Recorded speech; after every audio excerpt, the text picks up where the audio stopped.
네, 이번 영상은 행성의 운동과 상대성에서 행성의 운동을 한번 살펴보도록 하겠습니다. 이번 시험 범위에서는 이제 마지막이 되겠죠. 네, 그러면 1번부터 같이 한번 풀어보도록 합시다. 그림은 행성을 한 초점으로 타원 운동을 하는 위성 P와 동일한 행성을 중심으로 등속 원운동을 하는 위성 Q를 나타낸 것입니다. 점 A는, 여기 점 A 보입니까? 이 점 A는 두 위성이 만나는 지점이 되겠고, 점 B와 이 행성은 이제 X축상에 있습니다. 위성 Q가 A에서 B까지 이동하는 데 걸린 시간은 라지 t입니다. 이 위성 P에 대한 운동에 대해서 다음 물음에 답하시오 라고 되어 있습니다. 첫 번째 이제 그 최대 속력과 최소 속력의 비를 구하라고 했는데, 보죠. 이거 보면 이제 행성, 여기 P하고 이 행성 사이의 거리를 보면 가장 가까운 이 근일점과 이 행성 사이의 거리는 요 R이 되고, 가장 먼 지점, 여기가 지금 원일점인데 여기가 원일점이죠. 원일점과 행성 사이의 거리는 3R입니다. 따라서 이건 이제 우리가 그 케플러 법칙 중에 제2법칙이죠. 면적 속도 일정 법칙에 따라서 속력의 최대값은 이제 여기서 이제 속력의 최대값이라는 건 행성에서 가장 가까운 지점에서에 대한 그 속력이죠. 그때 그 속력은 속력의 최소값, 여기서는 행성에서 가장 먼 지점에서의 속력인데 거기서 이제 3배라는 걸 알 수가 있어요. 공식으로 쓰자면 이제 RV가 이제 일정하다 이렇게 또 많이 이제 풀기도 하는데, 가장 가까운 지점에서 거리가 R로 가장 가깝고, 그때 Vmax 값은 가장 먼 지점 원 일점까지 거리가 3R이 되고, 그때 속력이 V민으로 가장 느리다는 거죠. 그래서 V민 분의 Vmax를 계산하면 3이 되겠습니다. 두 번째입니다. 이 위성 P의 가속도의 최소값 분의 A점에서의 가속도의 크기를 물어봤는데, 여기서 위성의 가속도는 여러분들 R제곱분의 G 라지 M으로 결정됩니다. 여기서 이 라지 M은 행성의 질량이죠. 여기 보면 위성의 질량하고는 상관없고, 여기서 특히나 분자의 G 라지 M은 상수죠. 그래서 이건 변하지가 않아요. 즉, 그 위성의 가속도는 바로 이 거리, 행성 간의 이 거리에 대한 함수다라는 걸 봐야 되는데, 가속도가 최소가 된다는 건 거리가 가장 멀 때죠. 그래서 가속도 최소값을 미라고 적어볼까요? 미는 최소값이니까 바로 거리가 3R일 때 바로 요 값이 바로 최소값이 되는 거고, 요 A 지점은 위성 Q의 원궤도의 일부이기 때문에 행성과 A까지, 다시 걸어보겠습니다. 행성과 요 A까지 이 거리는 2R이에요. 그래서 2R일 때 그때 A에서의 가속도는 거리가 2R이니까 2R의 제곱분의 GM이 되는 거죠. 따라서 문제에서 물어본 가속도의 최소값분의 A에서의 가속도의 그 비를 계산해보면 4분의 9가 되겠습니다. 그래서 이제 세 번째가 이제 공전 주기인데요. 공전 주기는 여러분들 행성의 운동에서 공전 주기는 말고 또 케플러 제3법칙, 조화법칙, 공전 주기의 제곱은 장반경의 세제곱에 비례한다. 또는 원운동일 때는 이걸 그 반지름의 세제곱에 비례한다. 이렇게 여러분들 외워두면 되겠고요. 그럼 여기서 이제 그 P의 공전 주기를 봐야 되는데, P하고 Q를 먼저 비교해 보겠습니다. Q는 반지름이 2R이죠. 그래서 반지름이 2R인데 요 P 같은 경우 위성 P도 근일점의 거리가 R, 가장 먼 지점에서 거리가 3R이기 때문에 장반경의 거리가 2R이에요. 즉 위성 P의 장반경이나 위성 Q의 반지름이 똑같죠. 그 말은 3번입니다. 3번에서 P의 주기와 위성 Q의 주기는 같다라는 거죠. 근데 문제에서 어떤 조건이 있냐면, 위성 Q가 A에서 B까지 운동하는 데 걸리는 시간이 라지 t라고 했어요. 여기서 A점에서 B점까지 이렇게 이동하는 데 걸린 시간이 라지 t다. 이때 쓸고 지나가는 면적을 봐야 되는데, 여기서 그 거리가 2R이고, 여기 이제 수직에서 보면 직각삼각형의 비에 의해서 요 거리가 지금 R이죠. 요 각이 6분의 파이, 즉 이거 60도라는 걸 알 수 있습니다. 즉 그 위성 Q의 주기는 6t가 되는 거죠. 60도를 회전하는데 시간 t가 걸렸으니까 한 바퀴를 회전하는 공전 주기는 6t가 됩니다. 근데 문제에서는 P의 공전 주기를 구하라고 했지만 물체 P의 공전 주기가 Q와 같고 Q가 6T니까 물체 P의 공전 주기도 6T가 되겠습니다. 네, 다음 문제입니다. 네, 2번 문제를 보면 그림은 질량이 각각 M1, M2인 위성 AB가 동일한 행성을 한 초점으로 하는 각각의 타원 궤도에 따라 한 주기 동안 운동할 때 각각 작용하는 만류력의 크기를 행성 중심에서 그 위성까지의 그 거리에 따라서 나타낸 겁니다. 여기 보면 이제 거리에 따른 만류력의 크기 그래프가 나타나 있는데요. 여러분들 이 그래프를 해석하는 능력이 사실 정말 중요하죠. 그래서 여러분들 케플러 법칙을 아는 것도 중요하지만 물리, 나아가서 과학을 좀 잘하고 싶다라고 하면 이 그래프를 좀 자주 보고 좀 어렵더라도 그래프에서 뭐 기울기가 뭘 의미하는지 최소값과 최대값이 뭘 의미하는지 그걸 좀 잘 생각을 해보면 혹시 여러분들 그 자료를 해석하는 능력도 많이 향상되게 됩니다. 첫 번째 문제 봅니다. 여기 보면 그 질량비를 물어보고 있는데 두 위성의 질량비를 물어보고 있는 거죠. 근데 여기 질량과 이 그래프에서는 어떤 관계가 있냐면 바로 만류력의 크기를 한번 생각을 해보죠. 만류력, 이 F는 상수 G 곱하기 R 제곱분의 라지 M 곱하기 스몰 m으로 주어져 있습니다. 여기서 이 라지 M은 그 행성의 질량이죠. 행성의 질량. 그러니까 여기서는 상수죠. 그리고 이거 정력 상수, 이거 G도 상수. 여기서 보면 딴 게 아니라 질량의 비, 결국 여기 있는 스몰 m의 그 비를 구하라는 건데 스몰 m의 그 비를 구할 때 가장 간단한 방법은 여기 거리가 R0로 같을 때 그때 만류력의 비가 4F와 9F0입니다. 즉 행성으로부터 떨어진 거리가 R0로 같을 때 만류력의 비가 4대 9죠. 따라서 그 질량의 비도 4대 9가 되는 거예요. 굳이 식을 좀 더 적자면 이렇게 될 수 있다는 거죠. 4F0 대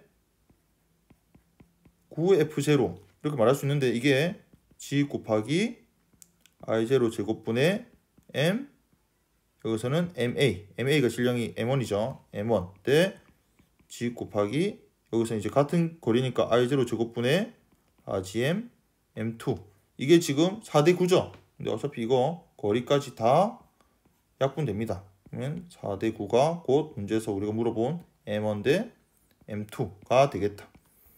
간단하게 풀리죠. 이제 두 번째 문제 만류력이 EF일 때 여기 EF일 때 행성에서 B까지의 거리 지금 여기를 물어보세요. 여기 거리를 R로 한번 더 볼까요?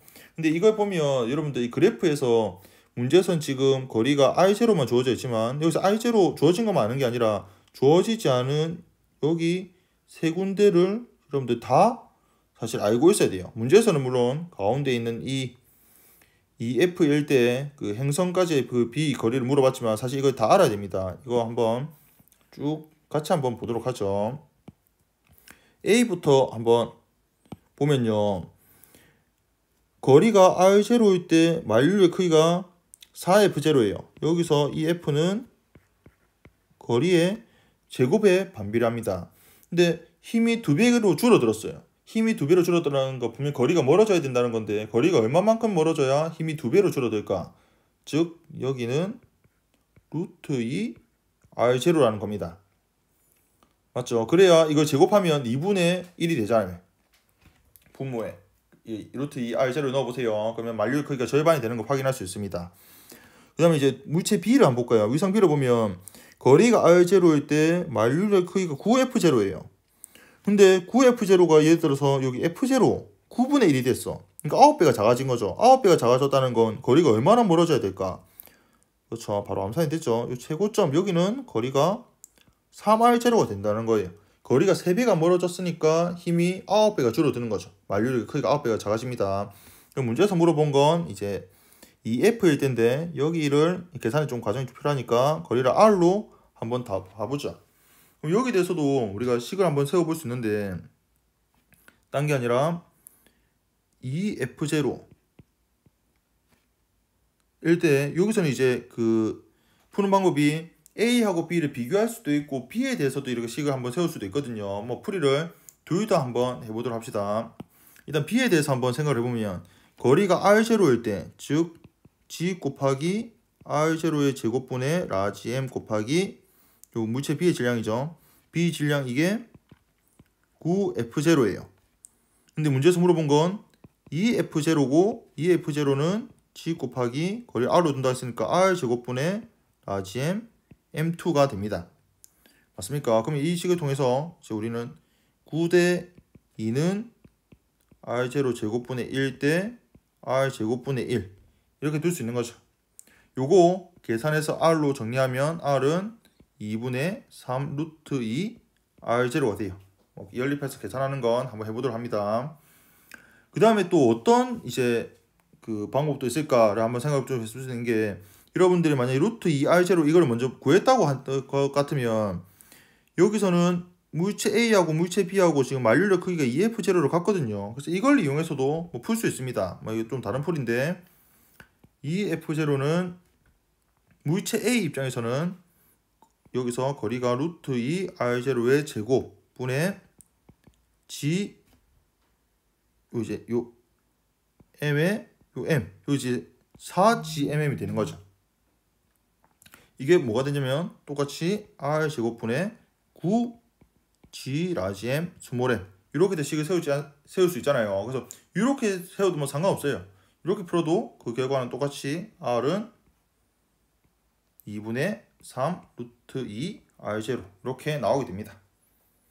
그래서 뭐 이 그래프를 사실 이렇게도 해보고 저렇게도 해보고 좀 여러분들 다양하게 한번 시도를 해봐야 돼요. 그래야 답을 정확하게 풀 수 있게 됩니다.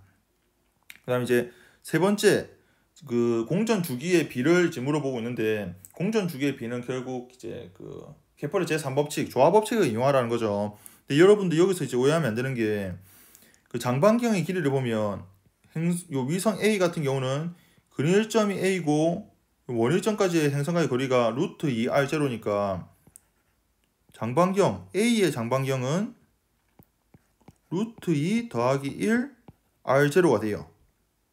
알겠죠? 그 다음에 그러면 위성 B의 장반경은요? 위성 B는 가장 거리가 가까울 때가 R0고 가장 멀 때가 3R0죠. 이 더한 것의 절반이 바로 장반경입니다. 즉 장반경이 2R0가 되는 거예요. 그래서 이걸 이용해서 이제 그 주기의 비를 계산한다 라고 하면 이렇게 식을 세울 수 있죠. TA의 그렇죠. TA의 제곱 대 TB의 제곱은 AA의 세제곱 대 AB의 세제곱은 2분의 1 플러스 루트 2의 3승 대 2의 3승. 그래서 문제에서 물어봤던 TA 대 TB로 정리를 해보면 1 플러스 루트 2의 2분의 3승 대 8 이렇게 나타낼 수 있습니다. 조금 전에 제가 다 풀었는데 조금 전에 제가 조금 그 설명을 좀 빠진 것 같은데, 요 위에 앞에 4 9가 들어간 이유 알겠습니까? 요 4M 여기 9M 아까 문제에서 위성 AB의 질량비가 4대 9였죠. 그래서 그걸 4M 9M으로 넣어서 바로 이제 비례식으로 약분을 한 겁니다. 네, 다음 문제 하도록 하죠. 예제 문제 3번입니다.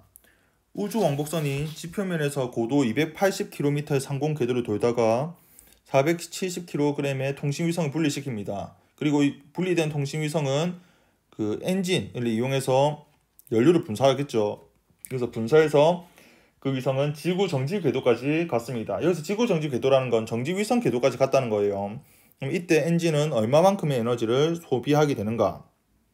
그럼 처음에 위성이 왕복선에 실려 있을 때 처음 궤도를 봐야 되는데, 그 처음 궤도, 처음 그 RI는 280kg이 아니죠. 왜 그러냐면 여기서 280kg은 지표면 기준이거든요. 그래서 지구 반지름에 280km를 더해줘야 되기 때문에 이거 계산하면 대략 6.65 곱하기 10의 6승 미터가 됩니다.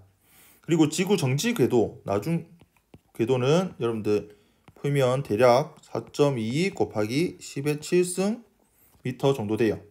그래서 위성이 딴 게 아니라 나중 위치가 되고 처음 위치에서 나중 위치가 될 때 에너지가 더 커지게 됩니다. 그 이유가 여러분들 그 원운동에서 또는 다운 운동에서 그 개, 또 물체와 위성, 아니 뭐 지구와 위성 또는 뭐 태양과 지구 이러한 그 개의 총 에너지는 마이너스 2R분의 GMM인 걸 유도하는 걸 한번 했었죠. 그래서 이 식을 통해서 소비된 에너지는 그 그 나중에 처음과 나중 궤도에 있을 때 위성 지구계의 에너지 차이를 구하면 되는데 나중 에너지 빼기 처음 에너지가 되는 거죠. 그래서 나중 에너지는 마이너스 2RF 분의 G 지구의 질량 곱하기 여기 위성의 질량 빼기 마이너스 2RI 분의 GMM이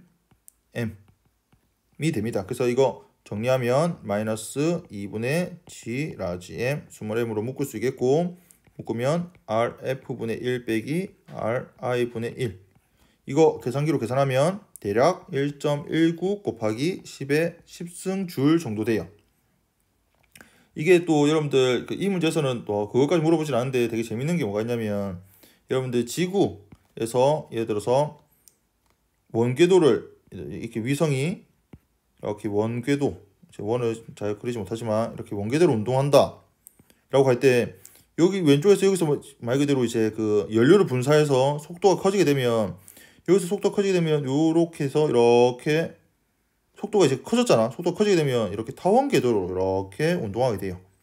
타원 궤도 하다 이 원위점 여기가 이제 속력이 좀 느려지죠. 여기서 다시 또 가속 운동하게 되면 여기서 이렇게 원운동으로 더 큰 반지름으로 이렇게 원운동을 할 수 있습니다. 그러니까 이렇게 그 지구로부터 그 궤도를 바꾸는 그게 당연하지만 여기 있던 거리 R이었던 게 이렇게 연직으로 이렇게 올라가서 궤도가 바뀌는 건 아니에요.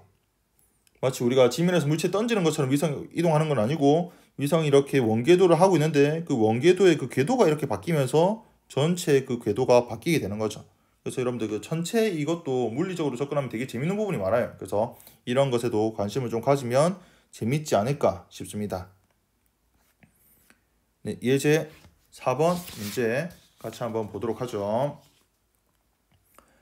지금 질량이 라지 M인 물체가 이렇게 Y축이라고 볼 수 있을 것 같은데 이 Y축에 그 원점으로부터 거리 같은 A로 이렇게 떨어져 있다. 그림처럼 질량이 같고 거리가 2A 떨어져 있는 두 물체를 잇는 선을 수직으로 이등분하는 선 위에 한 점 P에서의 중력장 벡터를 구하라 라고 했는데 여러분들 그 중력장 이 장의 개념 되게 중요하다 그랬죠. 이 중력장은 그 R 제곱분의 GM 방향은 R 단위 벡터의 반대 방향 이렇게 작용한다고 했었습니다. 그래서 이거를 그 중력장 이 장의 개념 마치 뭐 전기장, 자기장 할 때도 더 자세히 배우겠지만 어떤 힘이 작용하는 그 공간적 개념으로 봐야 돼요. 그래서 만류력이 작용하는 공간을 우리가 중력장이라 하기 때문에 우리가 지금 살고 있는 지구뿐만 아니라 우주의 모든 공간은 전부 다 중력장이 기본적으로 형성되어 있다라고 볼 수 있습니다. 그러면 여기서 P에서 중력장 벡터를 구해야 되는데 여기서 P에서 입자 뭐 이거 위에 거 입자 1, 밑에 거 입자 2로 해볼게요. 그럼 입자 1이 만드는 중력장은 입자 1을 향하는 이러한 방향으로 중력장 1을 만들고 입자 2는 또 입자 2에 또 이렇게 인력 잡아당기는 힘이 작용하니까 그때 그 중력장을 G2라고 한번 해볼 수 있죠. 그럼 G1과 G2는 크기가 똑같아요. 여기서 G1이나 G2의 크기는 같을 수밖에 없는 게 그 거리가 같죠. 그 거리는 R 제곱 더하기 A 제곱이지. 그 대각선의 길이니까 거리는 R 제곱 플러스 그 A 제곱에 그 원래 루트를 씌워야 되는데 여기서 이제 그 중력장은 거리의 제곱이니까 그대로 R 제곱 플러스 A 제곱이 되고 분자는 GM 이렇게 되겠습니다. 근데 이제 Y축에 대해서는 그 방향이 반대잖아요. 화살표 좀 비슷하게 최대한 그리는 게 좋겠는데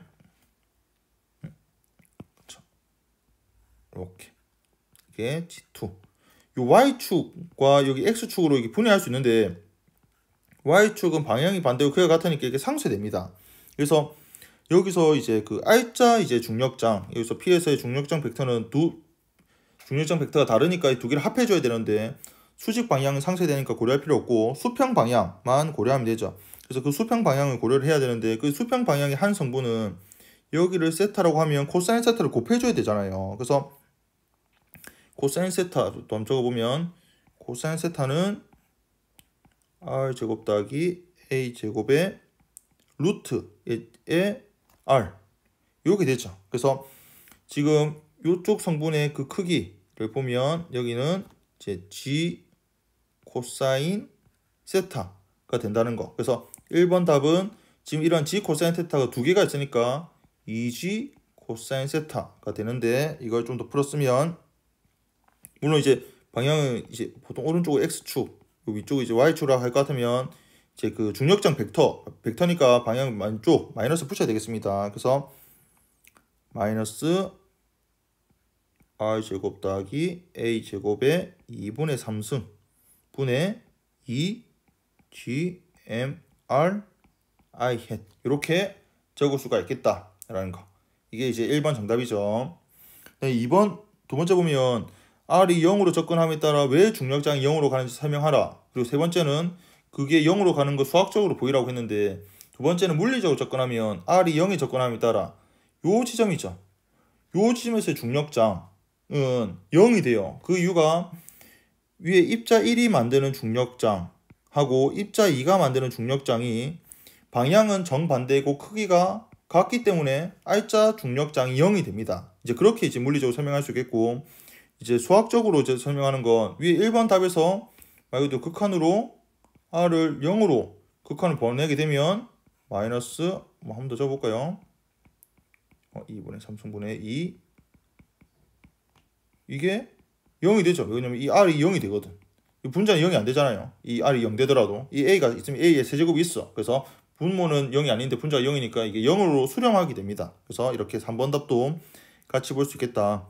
그냥 네 번째, R이 무한대, 그러니까 아주 먼 지점에 따라서 그 중력장의 크기가 왜 R제곱분의 2gm이 되냐를 한번 볼 수 있는데, 이것도 이제 극한을 취하면 되죠. 이번에 극한을 R을 무한대를 하게 되면 마이너스 R제곱 플러스 A제곱분의 2분의 3승의 2gmr 이 되는데요. R이 무한대로 커지게 되면 여기 A 두 행성상의 두 입자 사이의 거리는 뭐 고려할 필요가 없죠. 무시되면 R의 세제곱이 돼요. 그래서 마이너스 위에 있는 R과 약분되면 R제곱만 남고 분자는 2gm 이렇게 되죠. 물론 이것도 선생님 극한치하면 0이 되지 않습니까? 이렇게 생각할 수 있는데, 맞아요. 이것도 극한치하면 결국 0이 돼. 그래서 무한대 거리에서 이제 0이 되는데, 크기가 그 0 되는 게 지금 물리적으로 중요한 게 아니라 그 값이 이렇게 된다는 게 중요하다는 거예요. 이게 왜 중요하냐면, 여기서 이 2g을 내가 이렇게 적어서 그렇지, 이건 똑같이 적으면 r제곱분의 g에 2m 이렇게 적을 수 있잖아요. 이 2m이란 건 마치 두 입자가 하나의 2m이라는 질량을 갖고 있는 하나의 입자로부터 거리 r만큼 떨어져 있을 때 중력장 벡터와 근사적으로 같다라고 볼 수 있기 때문이에요. 근사적으로 그렇게 같다고 볼 수 있다는 게 물리적 의미가 있다. 그래서 저번에 어떤 다른 학생이 얘기하던데, 맞죠? 요거를 r을 무한대가 아니라 r이 a보다 이렇게 아주 클 때 이렇게 하면 더 사실 답이 더 깔끔하게 나오기도 합니다. 그래서 이 5번 답도 같이 이제 푼 거죠. 극한을 취하게 되면 이렇게 I hat까지 이렇게 나타내면 그 중력장의 장의 크기가 R제곱분의 2gm 또는 G 곱하기 2m으로 이렇게 표현된다라는 거. 이거 나중에 그 전자기장 공부할 때, 쌍극자 모멘트 공부할 때도 이거 비슷한 게 또 있거든요. 그래서 천천히, 혹시 익숙하지 않으면 한 번 더 문제를 풀어보면 더 좋을 것 같습니다. 예제 5번 문제입니다. 플라스켓 쌍성계에 있는 두 별이 공통의 질량 중심에 대하여 공전하고 있습니다. 이는 두 별의 질량이 완전히 같다는 걸 의미하게 되는데, 공전 속력이 220km/s고 공전 주기가 14.41일 때 각 별의 질량을 구하라고 했습니다.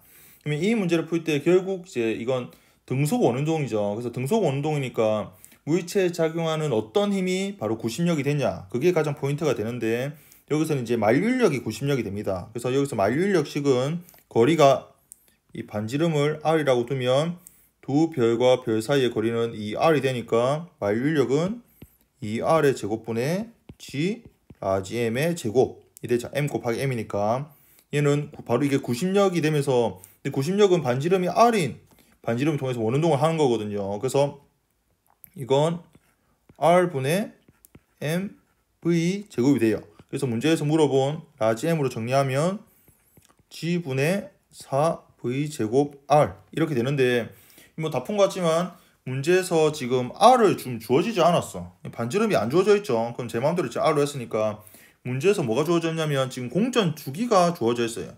근데 공전 주기하고 또 그 반지름과의 그 관계식이 있죠. 딴 게 아니라 2πr이 vt잖아요.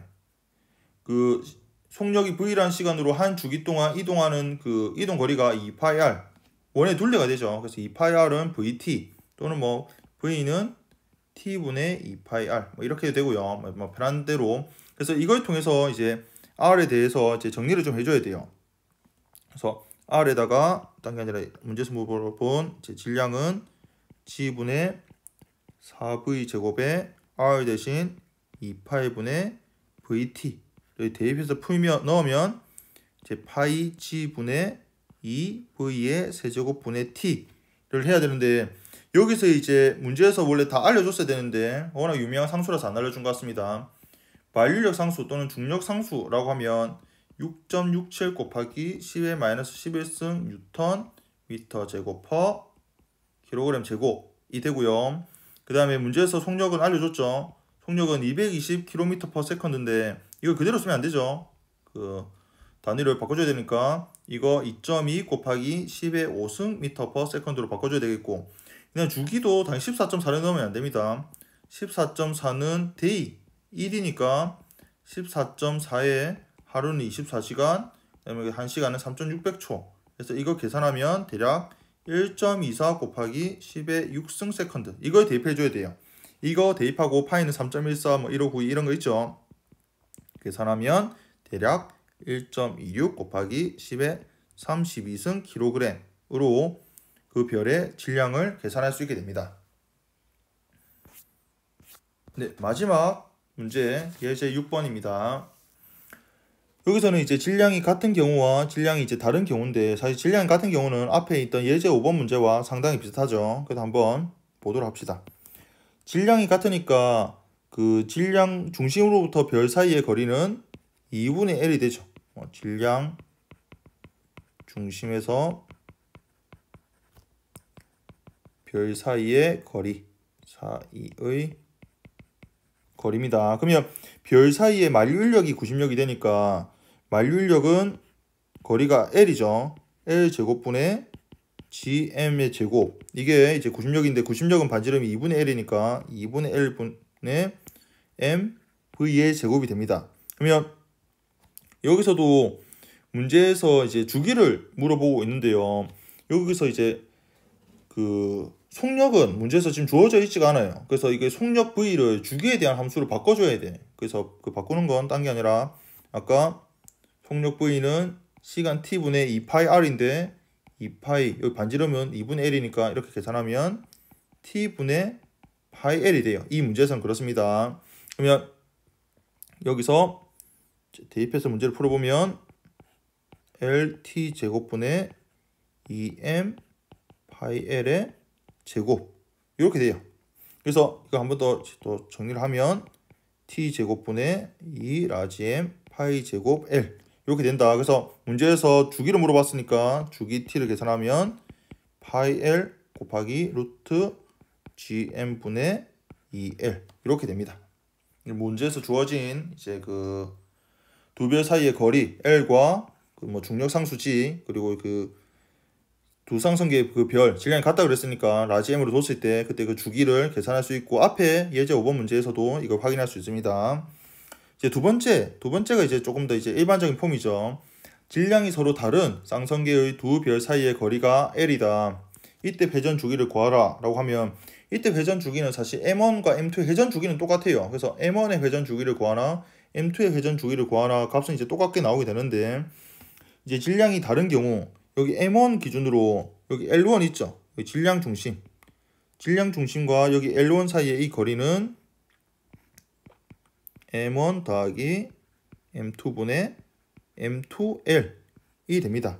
사실 이게 지금 중요하죠. 그래서 이것도 여러분들 그 아까 다른 문제 풀 때 잠깐 이야기했지만 그 질량 중심의 그 정의가 시그마 i의 mi 분의 시그마 i의 mi xi 이렇게 정의를 하잖아요. 그래서 여기 m1 여기를 이제 원점으로 둘 것 같으면 질량 중심의 좌표가 m1 더하기 m2분의 어차피 m1은 필요 없죠. 지금 원점이니까 거리가 r이 없으니까 0 더하기 m2의 l이 돼요. 그래서 요걸 통해서 아까 조금 전에 이게 그래서 이제 L1이 되는 거죠.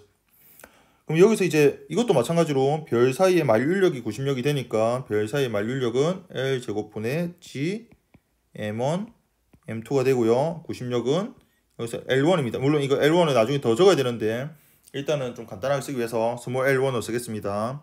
다음에 90력은 M1 곱하기 V1의 제곱이 된다. 근데 여기서 V1도 주기 T분의 2파이 L1 이렇게 적을 수 있죠. 그래서 T를 L에 대한 함수로 좀 바꿔주면 T 제곱분의 M1 4파이의 제곱 L1 이렇게 되겠습니다. 그러면 이걸 이제 정리를 하면 T에 대해 정리하면 T 제곱은 G의 M1 더하기 M2 분의 4파이 제곱 L 세제곱이 되고요. 그러면 이거 이제 T에 대해서 이제 그 루트를 씌우면 2파이 L 루트 G의 라지 M1 더하기 라지 M2 분의 라지 L 이렇게 됩니다. 이 두 비례 공전 중립 같으니까 이게 정답이 돼요. 여기에서 이제 1번 답과 비교해서 이게 혹시나 그 계산상에 실수가 없었는지 확인할 수 있는 거 M1과 M2가 같다라고 한번 더 보는 거죠. M1과 M2 값이 같다라고 두면 당연히 여기 T 값이 2번의 T 값이 1번의 T 값과 같게 됩니다. 그렇죠. 이제 그런 걸 통해서 또는 뭐 어떤 M1에 비해서 M2가 엄청나게 커지게 되면 그때는 이 주기 T가 어떻게 되는지 그런 걸 통해서도 물리적 그 직관력을 향상시킬 수 있겠죠. 네, 이렇게 해서 예제 6번까지 그 전반적인 문제를 다 살펴봤는데 정말 고생 많았습니다. 네, 그럼 이번 영상은 여기까지 하겠습니다.